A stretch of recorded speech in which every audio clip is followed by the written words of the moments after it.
Bismillahirrahmanirrahim. Assalamualaikum warahmatullahi wabarakatuh. Jadi hari ini kita akan belajar tajuk 2 dalam subtopik 2.2 iaitu siri homolog. Dan bawah tu lagi dalam siri homolog tu ada alkana. Okey, nanti kita akan belajar pasal siri homolog alkana. Okey. Dalam tajuk ni kita akan belajar formula alkana, kumpulan berfungsi alkana, formula struktur alkana dan sifat fizik alkana. Apa tu siri homolog? Okey, dia kata terdapat berjuta-juta sebatian organik yang diketahui. Sebatian organik dikelaskan kepada kumpulan sebatian-sebatian yang dipanggil siri homolog untuk mengkaji sifat fizik dan tindak balas kimia. Okey, jadi ada banyak sebatian organik dekat dalam dunia ni. Ada berjuta-juta dia kata. Jadi sebatian organik ni bila dia banyak mestilah dikelaskan kepada kumpulan kan dengan ciri-ciri yang sama. Kalau yang ada ciri-ciri yang sama di dalam kumpulan yang sama lah. Jadi kumpulan-kumpulan tu kita panggil siri homolog. Jadi siri homolog ni dia ada ciri-ciri yang berikut, iaitu formula yang sama, kumpulan berfungsi yang sama, sifat kimia yang sama, ahli yang berturutan berbeza sebanyak 1 atom karbon dan 2 atom hidrogen, ataupun jisim molekul relatif 14. Itu ahli yang pertama, mungkin dia ahli yang pertama mungkin dia CH2. Okey. Mungkin dia CH2 kan. Jadi dia kata ahli berturutan berbeza sebanyak 1 atom karbon. Maksudnya atom karbon ni daripada 1 dia akan jadi C2 lah. Ahli yang kedua dia akan jadi C2 dan 2 atom hidrogen. Maksudnya hidrogen ni 2, so mungkin jadi H4. Ni ahli kedua dia. Dan ahli ketiga dia sama juga. C ni akan jadi C3, H ni akan jadi H6. Dan kenapa dia kata jisim molekul relatif 14? Sebab karbon jisim molekul relatif dia 12 dan hidrogen 1. Jadi bila ada 2 hidrogen, 12 tambah 2, 14. Okey, dan dia kata yang terakhir sifat fizik yang berubah beransur-ansur daripada satu ahli kepada ahli yang berikutnya. Maksudnya sifat fizik setiap ahli dalam siri homolog tu akan berbeza-beza lah. Okay. Seterusnya, formula dan kumpulan berfungsi alkana. Maksudnya formula siri homolog alkana ni ada formula dia. Maksudnya ahli dalam kumpulan ahli dalam alkana ni ada banyak, dalam siri homolog alkana ni ada banyak.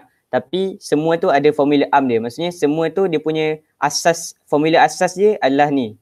CN H2N tambah 2 ni. Maksudnya contoh kita letak N ni adalah nilai dia.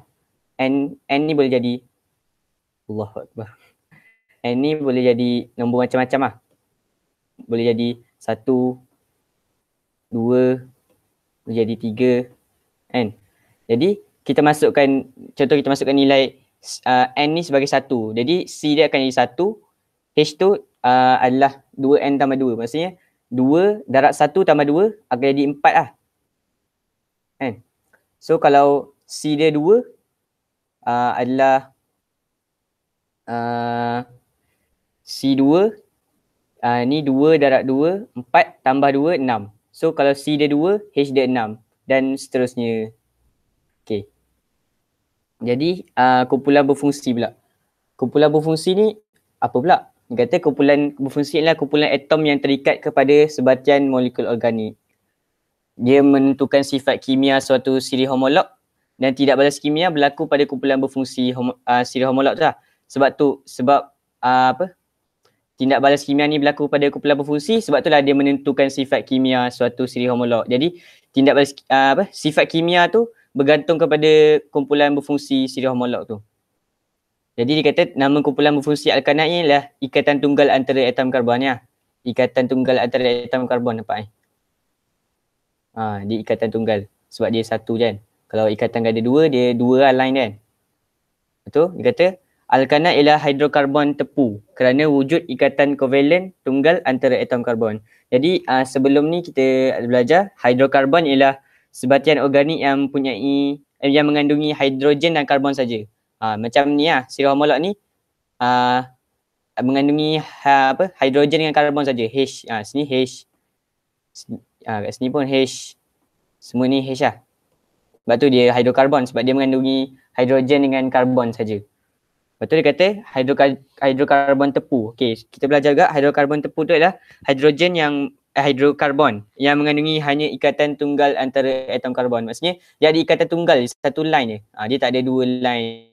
Dia memang ikatan tunggal, dia tak ada ikatan ganda dua ke ganda tiga. Dia memang ikatan tunggal je lah antara alkana ni, siri hormonal alkana ni. Okey. Formula struktur dia pula.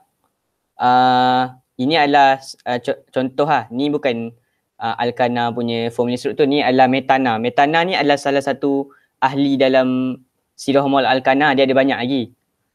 Bawah-bawah alkana ni ada banyak lagi ahli dia. Ni salah satu contoh. Formula struktur dia metana macam tadi kan. Formula am dia adalah C N lepas tu H 2 N tambah 2. Kan? So yang metana ni adalah N dia satu lah. C satu, H dia, N dia satu juga. 2 darab 1 tambah 2, 4. So C ni 1, H dia 4. Sebab apa? Karbon ni dia punya nombor atom dia 6 kan. Jadi bila tambah 4 darab 1, so jadi 10, lengkaplah susunan oktet. Tu dia jadi stabil lah, jadi molekul kan. So dia mengikut formula struktur ni lah. Jadi ahli-ahli lain pun ada formula struktur dia sendiri. Yang tu nanti orang lain akan tunjuk lah. Okay, ni modul molekul dia. Yang ni formula struktur, yang ni modul molekul 3D dia tunjuk macam mana bentuk metana ni. Okay. Dan kegunaan alkana ni ada banyak. Ni hanya contoh je. Yang pertama, lapisan nipis berlilin pada kulit buah-buahan. Tu adalah daripada alkana. Dan gas butana ni salah satu contoh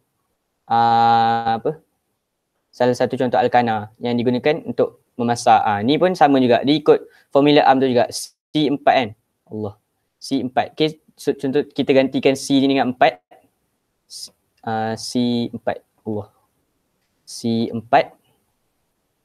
So H ni 2, 4. 2 darab 4, 8 tambah 2, 10. Macam tu. Dia masih ikut formula am yang sama lah. Okay, seterusnya sifat fizik alkana. Yang pertama, keterlarutan dia. Dia larut di dalam pelarut organik tapi tidak larut di dalam air. Okay, sebelum ni kita pernah belajar. Sebatian kovalen dia larut di dalam pelarut organik tapi tidak larut di dalam air. Yang larut di dalam air adalah sebatian ion. So yang ni sebatian kovalen ni dia tak larut dalam air lah. Dia larut dalam pelarut organik. So sebab alkana ni dia sebatian kovalen. So dia ikut sebatian kovalen punya keterlarutan lah. Yang kedua, kekondaksian elektrik. Tidak dapat mengkondaksikan elektrik dalam semua keadaan. Sama juga sebatian kovalen pun tidak dapat mengkondaksikan elektrik. Yang boleh sebatian ion. Kan? Contohnya sebatian ion dia boleh mengkondaksikan elektrik dalam keadaan leburan dan cecair. Kalau sebatian kovalen tak boleh lah. Okay, dia kata takat lebur dan takat didih yang rendah dan bertambah apabila saiz molekul bertambah. Maksudnya contoh sebatian kovalen alkana ni, kalau saiz dia lagi besar, lagi bertambah lah dia punya takat lebur dan takat didih. Tapi masih rendah lah. Secara amnya, secara generalnya, takat lebur dan takat didih alkana ni rendah. Dan ketumpatan dia adalah kurang tumpat daripada air.